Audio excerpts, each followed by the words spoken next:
Great. Now we will see the EU from update. Okay, so we will cover this, but this task, it's going to be a bit more complicated than the previous one. So we need to, I will have to add more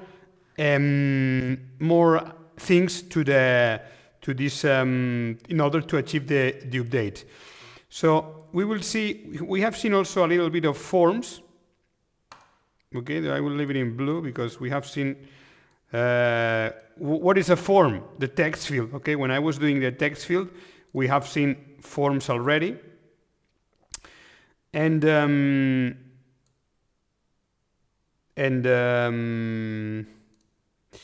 yeah, connect to a backend. This is already covered. I don't know why it's like this. And we need to be able to pass data from a page to another. Okay. We need to pass the data of the object user from one page to another page. Create actions. We have also seen it, and this is what we're already also doing. And navigation, but navigation is already covered. Okay, yeah, we will introduce this new concept: pass data, or params from a page to another. A bit of forms that we have already seen when in the creation operation, and we will finish with the CRUD operations.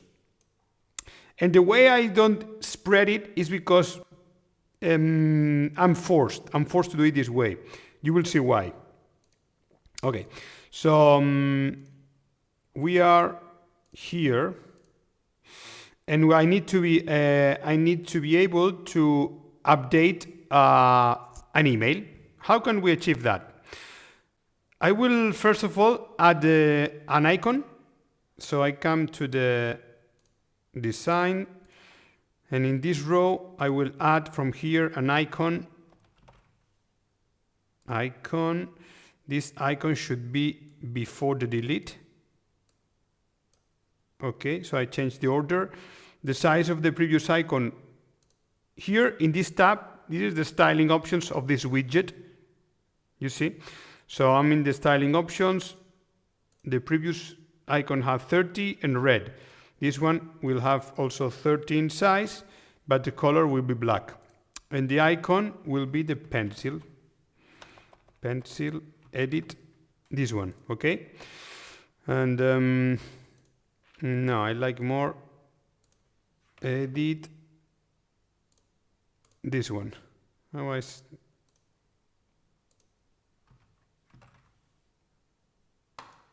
okay, this one I prefer. And when we click, let's see if it appears. It should appear with no problem in theory.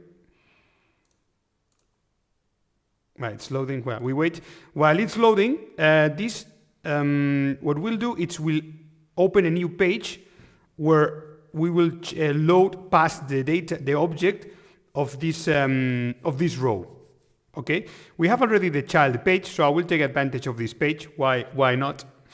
And in this child page, I need to open a door, like telling it that, hey, you will receive data passed through you through something called parameters. How can I do this? So we come here to the page level, and remember, I'm in the child page. If you don't have this page created, then you have to create the page. And here, at up right, you see page parameters. Okay, so as page parameters, I click on the plus, add parameter, parameter name, I will say it user, type of parameter will be a document. Which type of document is asking me? It will be a user document. Okay, so I confirm, and to be able to test this in the title, I will tell it that instead of appearing child page, I want you to display me here I click on the variable, on the user, look at this. Now the page parameters source, it has been populated with the parameter that I just defined. If I delete the definition of the parameter, this would not be available. okay? But since I have added it, I can now select it from here. So I want that from the page parameter, the user object that I receive, I want that you show me the email, okay? So here should appear the email of the person that we have clicked on the edit button. Let's see if it works.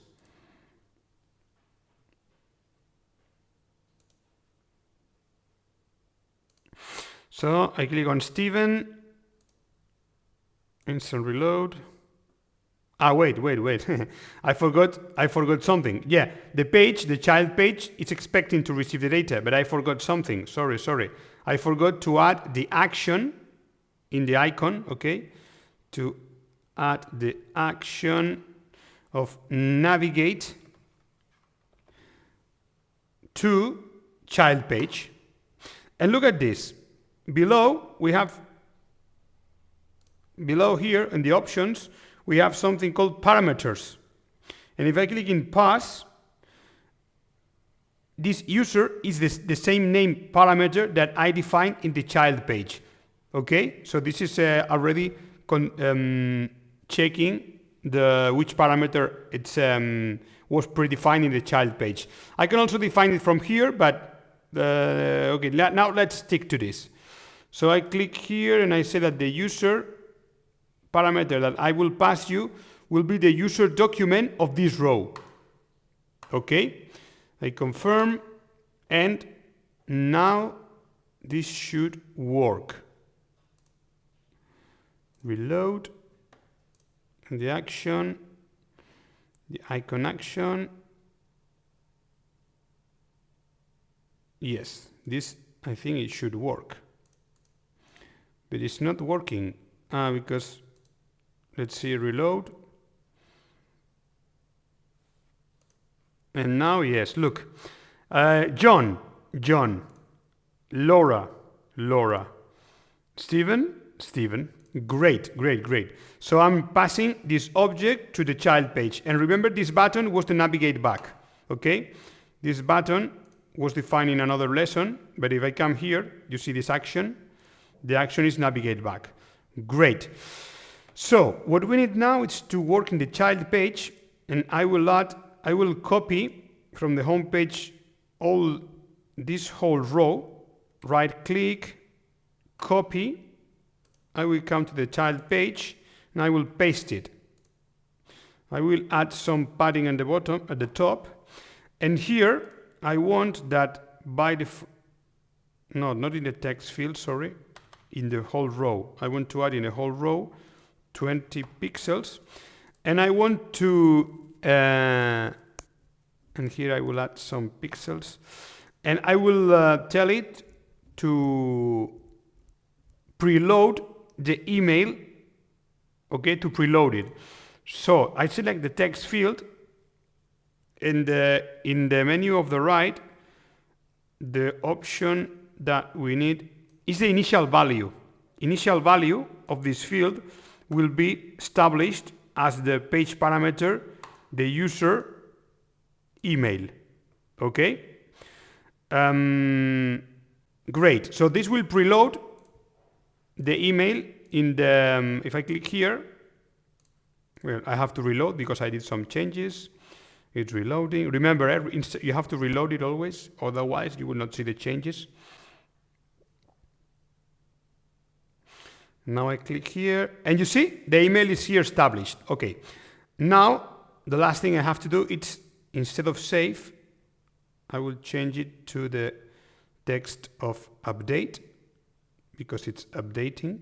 Okay, here, save, update, and the action of this button, instead of saving, of creating the document, is going to be, I will delete this, and I will make it in a single action.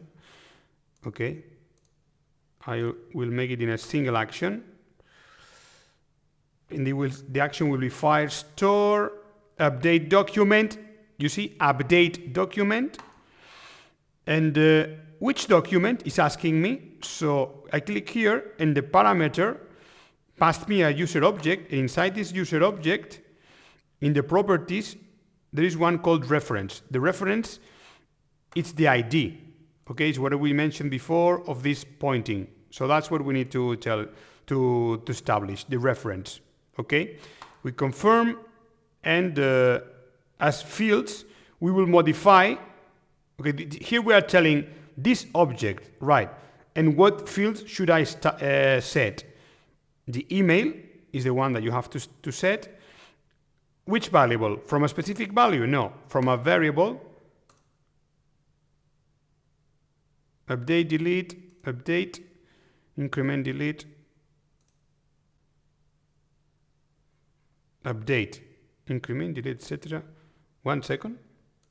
No, here you have to say from variable, and the variable we're getting it from the widget state, the text field email, the same that we did when we created. So we'll repeat the process. And I think that we have it. Let's check it. I will reload.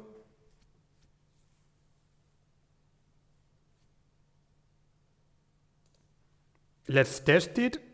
Click here, Steven, and I will say Steven 23. I update it. And if I go back, Steven 23. Okay, it's updated. I come here and in the users, Steven 23. And if I come to here, Steven 23. Right, it works correctly, but there was small detail. Look, when we update, I want to go back. I want to get the effect of navigating back to the main page. How can we achieve that? Very easy. We know well that once we do an action, okay, I am back in the actions. When we have an action in the flow editor, after this action is achieved, I want to make a navigate back. You see, first I update the document, and once this is done, I want you to navigate back. Great.